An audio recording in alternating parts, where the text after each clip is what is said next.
Responsible advertising standards are being questioned here today, and we should not be using taxpayer dollars to speak on an issue that has been investigated and produced no support for any unlawfulness.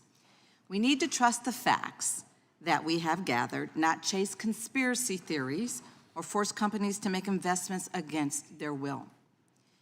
There are so many issues that we could be focusing on here today that would actually kind of save millions of lives, such as gun violence prevention, or better serve the American people and make a positive and meaningful difference in the lives of those that we are sworn to serve. We could focus on measures to reform our prisons and protect our children from online violence, or we could make a good faith effort to protect the First Amendment. We have urged our colleagues on this committee time and time again to follow the facts and resist the urge to chase down unbiased claims for political clout. We should be using tax dollars to help the very people who pay them.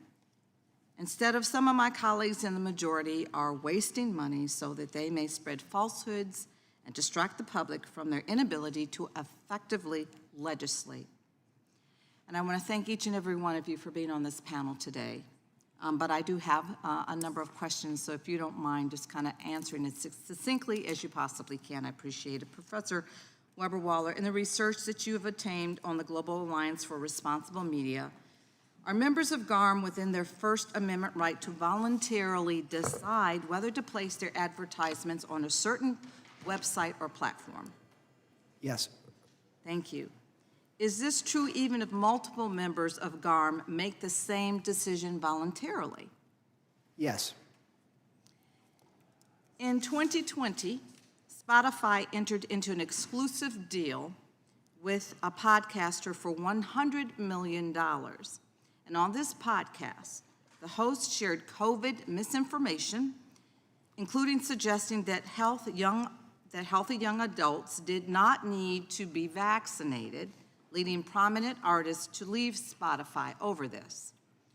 Grossly inflammatory language was constantly being used, including using the N-word repeatedly over a several period of years. Mr. Patel and Mr. Jewell, can you explain why brands would not like to have their advertisements appear alongside this kind of audio content?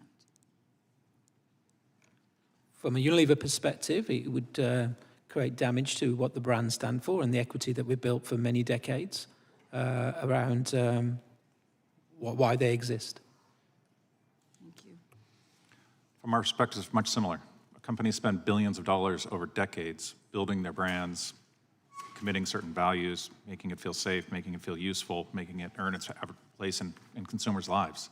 When you put it next to something like that, at a time when there's a massive health crisis and these types of comments come out, it destroys those billions of dollars that they've invested over long periods of time. Thank you for those clarifications. Mr. Patel and Mr. Jewell, how do your companies determine what platforms and products you wish to use for your advertisements?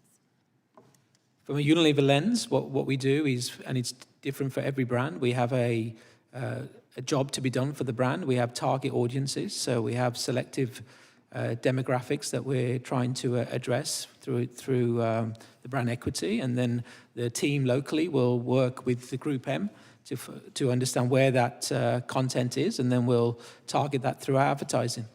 Thank you.